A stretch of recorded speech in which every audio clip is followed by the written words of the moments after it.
안녕하세요. 담양입니다. 이번 시간에는 스페인 바로크 시대를 이끈 거장이자 근대미술의 아버지라 불리는 프란시스코 고야의 삶과 작품에 대해 함께 나눠보려 합니다.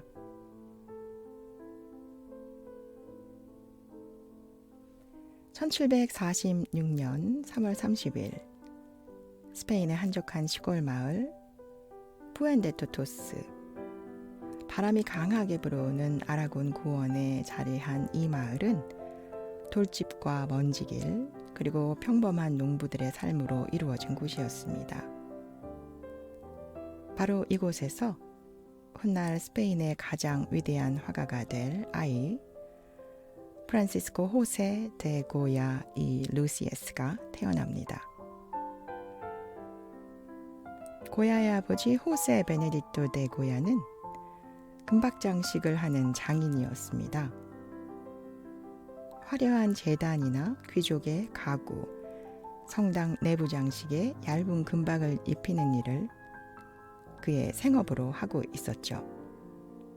손재주가 좋았던 그는 사람들 사이에서 정직한 장인으로 불렸습니다. 그렇지만 이 일은 늘 일정하지는 않았습니다. 주문이 많을 때는 며칠 밤낮을 쉬지 않고 일했지만 일이 없을 때는 생활이 공공해지곤 했지요.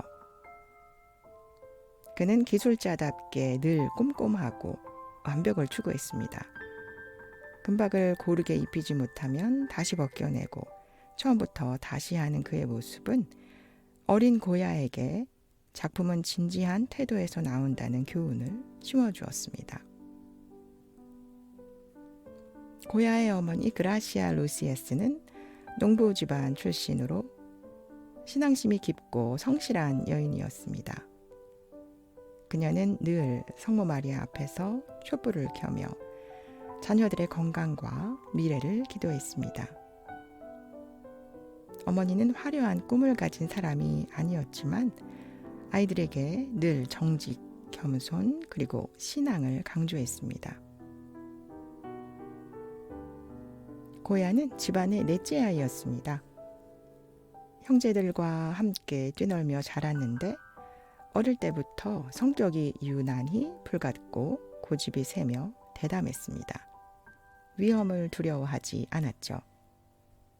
황소가 달려드는 투우장에서 사람들은 겁에 질렸지만 어린 고야는 오히려 눈을 반짝이며 그 장면을 지켜보았습니다. 후일 그의 그림 속 투우 장면들은 바로 이 어린 시절에서의 경험에서 비롯된 것이었습니다. 동시에 그는 마을에서 장난꾸러기로도 유명했습니다. 황소가 지나가는 들판을 따라 달려가거나 개구리와 도마뱀을 잡아 친구들에게 장난을 치기도 했습니다.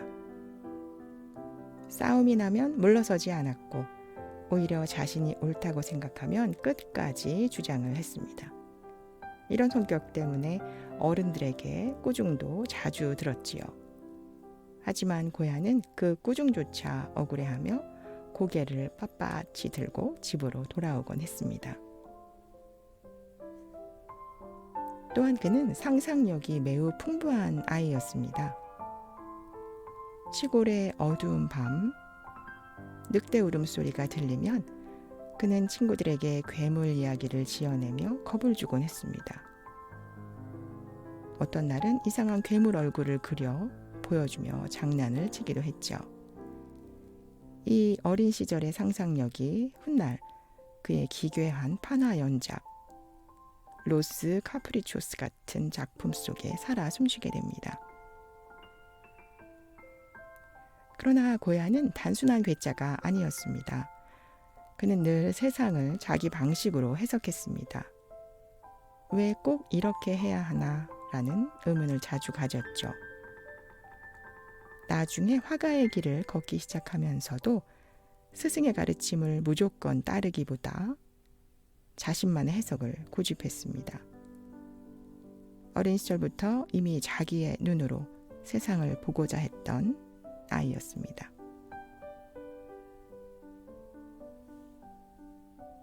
포엔네토도스의 장난꾸러기 소녀는 점점 커가며 그림에 빠져들었습니다. 14살 무렵 고야는 아버지의 손에 이끌려 인근 도시 사라고사로 향합니다. 그곳에서 그는 당시 지방에서 명망이 있던 화가 호세 루산의 작업실에 들어가 수업을 받게 됩니다. 루산은 전통적인 화풍을 중시했습니다. 그는 제자들에게 고대 로마와 그리스 신화를 주제로 한 그림을 베끼게 했고 유명 화가들의 드로잉을 모사하도록 시켰습니다. 하지만 고야는 이 방식에 쉽게 만족하지 못했습니다. 그는 색을 더 강렬하게 쓰고 싶었고 붓질을 더 자유롭게 하고 싶었습니다. 스승의 엄격한 방식에 불만을 가진 고야는 종종 수업 중 몰래 자기만의 그림을 그렸습니다. 다른 학생들이 고전 명화의 선을 조심스럽게 따라 그릴 때 고야는 종이 한쪽에 장터에서 본 사람들의 얼굴을 빠르게 스케치했습니다. 잡상인의 웃음, 아이가 울부짖는 표정, 말싸움하는 부부의 모습이 그의 손끝에 살아났습니다. 스승의 눈에는 엉뚱한 낙서였지만 사실 그것이야말로 훗날 고야를 위대한 화가로 만든 시작이었습니다. 또한 불같은 성격의 고야는 선배 화가와 의견이 맞지 않으면 곧장 언성을 높였고 친구와 다투다 주먹질을 하기도 했습니다. 자신의 눈으로 본 세상만을 믿으려 했던 고집이 센 청년이었죠. 이후 고야는 더 큰 무대를 꿈꾸며 마드리드의 왕립 산 페르난도 아카데미 입학을 시도합니다. 그러나 결과는 낙방. 그것도 한 번이 아니라 2번이나 실패합니다. 당시 아카데미는 정형화된 아카데믹 스타일을 요구했는데 자유롭고 거칠기까지 한 고야의 그림은 전혀 맞지 않았습니다. 20대 초반 그는 친구와 함께 무작정 이탈리아로 떠납니다. 당시 유럽 화가들에게 이탈리아는 예술의 성지였습니다. 로마와 베네치아, 피렌체와 나폴리에는 르네상스와 바로크의 걸작들이 가득했지요. 고야는 미켈란젤로의 근육질 조각을 보며 강렬한 생명력을 느꼈고 라파엘로의 벽화에서 서정적인 아름다움을 배웠습니다. 무엇보다 그를 사로잡은 것은 베네치아 화파의 색채였습니다. 이탈리아에서의 몇 해는 단순한 여행이 아니라 그의 눈과 마음을 새롭게 연 마법 같은 시간이었습니다. 스페인으로 돌아온 고야는 뜻밖의 기회를 잡습니다. 바로 왕실 테피스트리 제작소의 밑그림 화가로 일하게 된 것입니다. 당시 마드리드 궁정은 거대한 벽걸이 장식용 테피스트리를 제작하고 있었는데 고야는 그 밑그림을 그리는 일을 맡았습니다. 그림의 주제는 농촌의 축제, 마을 아이들의 놀이, 소박한 연애 장면 등 서민들의 일상이었습니다. 고야는 어린 시절 마을에서 보아왔던 모습들을 생생하게 되살렸습니다. 아이들이 연을 날리고 젊은 청년들이 황소놀이를 하며 마을 여인들이 화려한 치마를 입고 춤을 추는 장면은 당시 귀족들에게 신선한 충격이었습니다.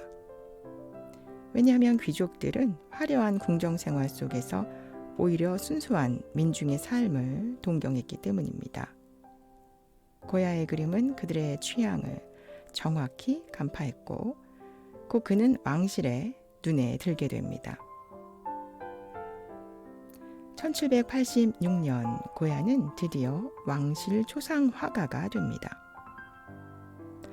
카를로스 3세와 뒤이은 카를로스 4세 그리고 귀족 가문들이 그의 붓을 찾았습니다.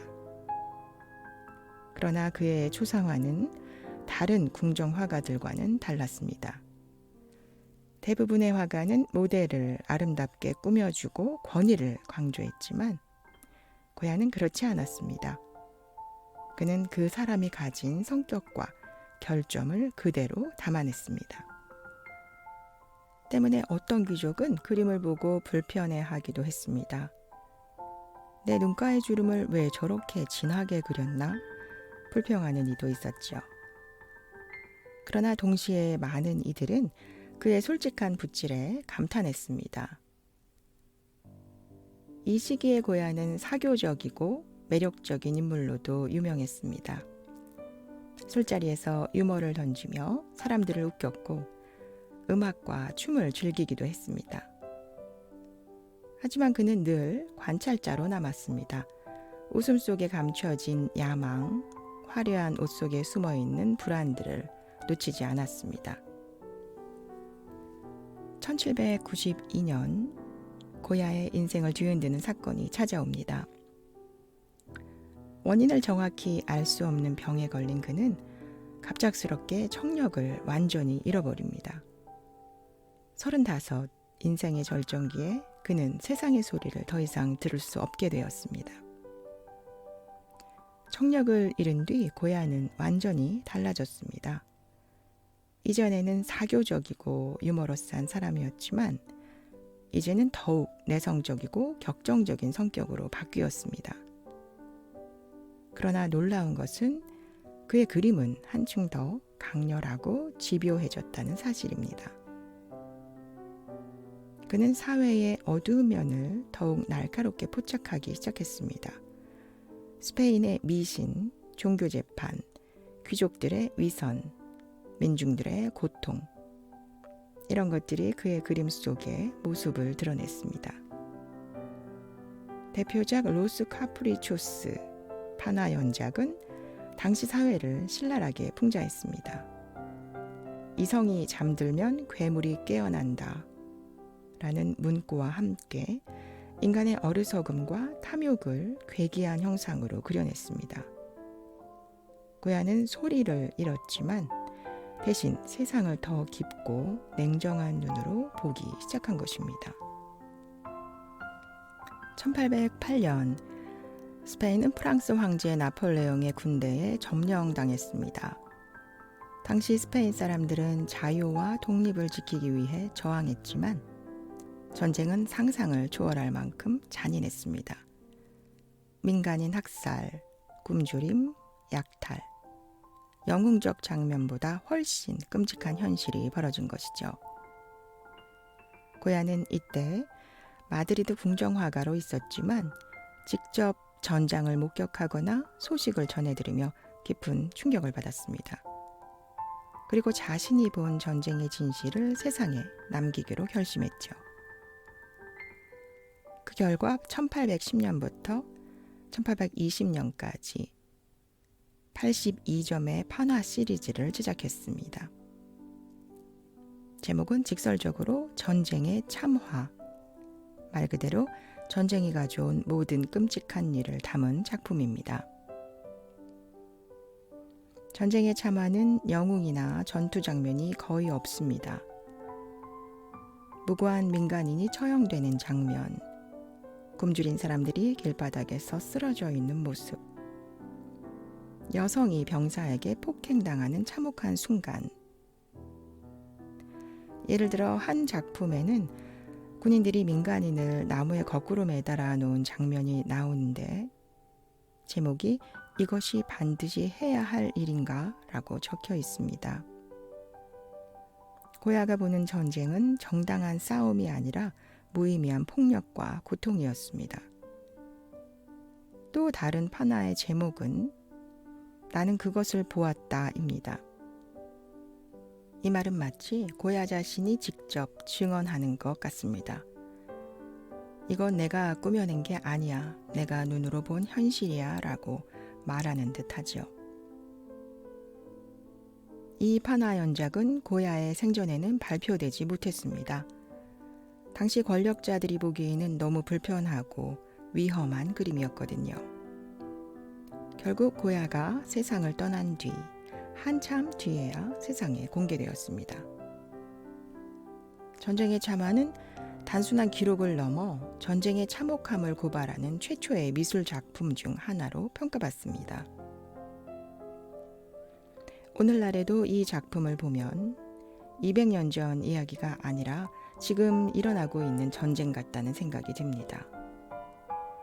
그래서 고야는 종종 현대 전쟁 보도의 아버지라고도 불리지요. 붓과 판화 바늘로 전쟁의 참혹한 뉴스를 기록한 셈이니까요. 이 작품은 1808년 5월 3일입니다. 1808년 5월 2일 마드리드 시민들이 프랑스 점령군에 맞서 봉기를 일으켰습니다. 나폴레옹이 스페인을 점령하고 자기 형 조제프를 왕으로 앉히자 스페인 사람들은 분노했죠. 민중들은 돌과 칼, 심지어 부엌칼을 들고 프랑스군에 맞섰습니다.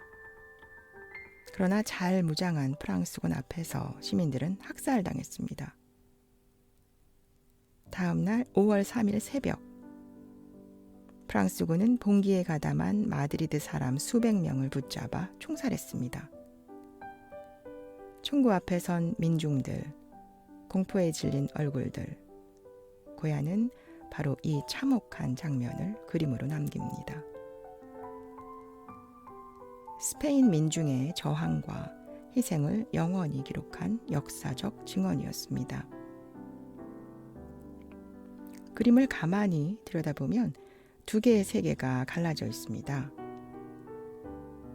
왼쪽에는 공포에 질린 민중들이 그려져 있는데요. 무릎 꿇은 남자, 손으로 얼굴을 가린 사람, 뒤에서 울부짖는 이들, 모두가 절망 속에 서 있습니다. 그 한가운데 흰 셔츠를 입고 두 팔을 번쩍 든 남자가 눈에 들어옵니다. 그는 마치 십자가에 못 박힌 예수처럼 순교자의 모습으로 묘사됩니다. 그의 표정에는 공포와 동시에 나는 죄가 없다는 강렬한 항변이 담겨 있죠. 오른쪽에는 냉혹한 군인들을 표현했습니다. 프랑스군은 무릎을 꿇고 총을 겨누고 있습니다. 그런데 놀랍게도 군인들의 얼굴은 전혀 보이지 않습니다. 기계처럼 감정 없는 죽음의 도구로만 그려진 것입니다. 인간적인 흔적이 사라진 군대와 마지막까지 인간성을 지키려는 민중이 극적으로 대비됩니다. 배경 또한 어두운 하늘과 도시 풍경을 보여주고 있는데요. 배경은 칠흑 같은 어둠, 희망이 끊어진 시대를 상징합니다. 저 멀리 성당의 희미한 실루엣이 보이지만 신도, 기적도 이 순간에는 침묵하는 듯 합니다. 이 그림은 전쟁의 영웅담이 아니라 전쟁의 희생자를 주인공으로 내세운 최초의 작품 중 하나입니다. 미술사에서는 흔히 이 그림을 근대적인 반전 그림의 시작이라고 부릅니다. 고야는 이 작품을 통해 말합니다. 전쟁에서 진짜 영웅은 칼을 든 장군이 아니라 두려움 속에서도 인간으로서 죽어간 민중이다. 고야는 이 그림을 1814년 전쟁이 끝난 직후에 완성했습니다.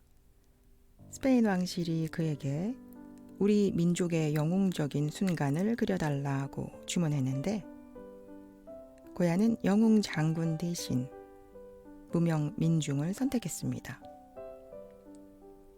왕실 입장에서는 조금 불편했을 수도 있습니다. 하지만 고야는 끝내 민중의 진실한 얼굴을 그린 거죠. 그래서 이 작품은 지금까지도 민중의 그림으로 불립니다. 하지만 전쟁이 끝난 뒤에도 고야의 마음속 어둠은 사라지지 않았습니다. 그는 마드리드 외곽의 농가라는 집에 은둔합니다. 그리고 그 집 벽에 세상에서 가장 음울하고 기괴한 그림들을 남깁니다. 이것이 바로 검은 그림들입니다.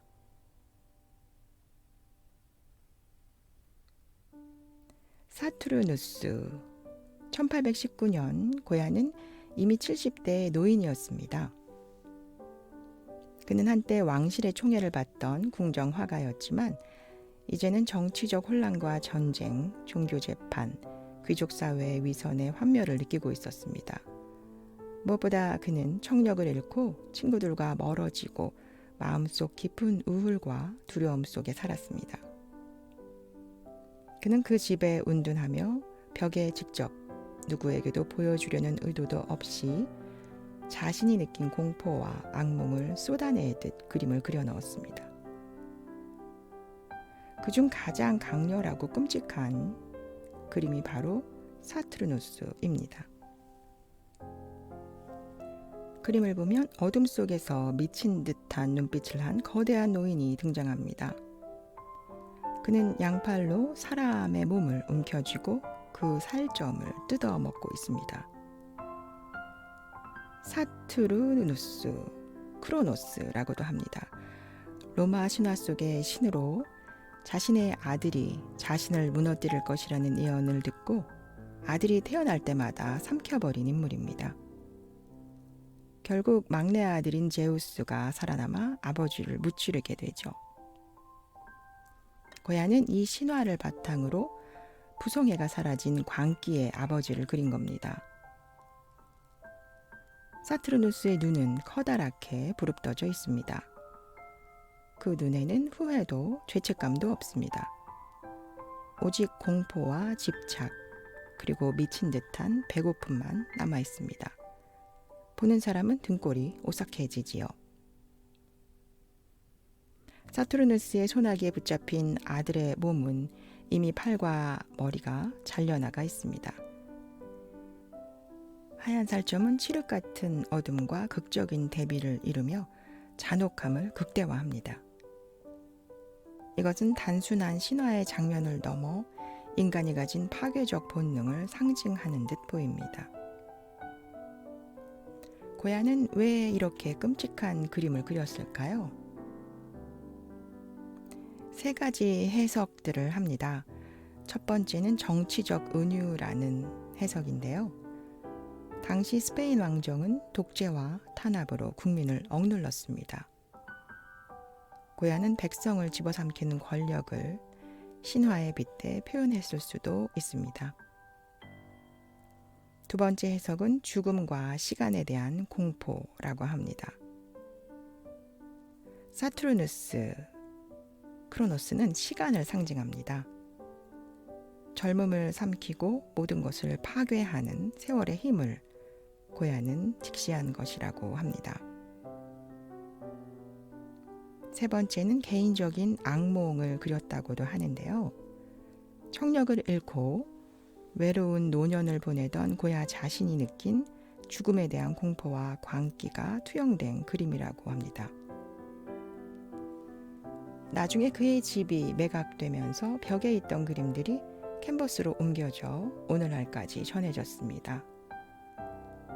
만일 그 집이 허물어졌다면 이 무시무시한 걸작은 세상에 남지 않았을지도 모릅니다. 노년의 고야는 점점 정치와 사회에서 멀어집니다. 그는 자유주의자들을 탄압하는 왕정 체제의 환멸을 느끼고 결국 프랑스의 보르도로 망명합니다. 그곳에서 그는 조용히 살며 그림을 이어갔습니다. 이 시기의 고야는 놀랍게도 부드럽고 따뜻한 초상화들을 남겼습니다. 손자의 초상, 젊은 여인의 미소, 그림 속에는 여전히 생의 애정이 담겨 있었습니다. 그러나 그의 내면은 이미 죽음과 가까웠습니다. 1828년 고야는 82세의 나이로 세상을 떠납니다. 마지막 순간까지 그는 붓을 놓지 않았다고 전해집니다. 지금까지 이야기의 향기를 전하는 담양이었습니다. 평안한 밤 되세요.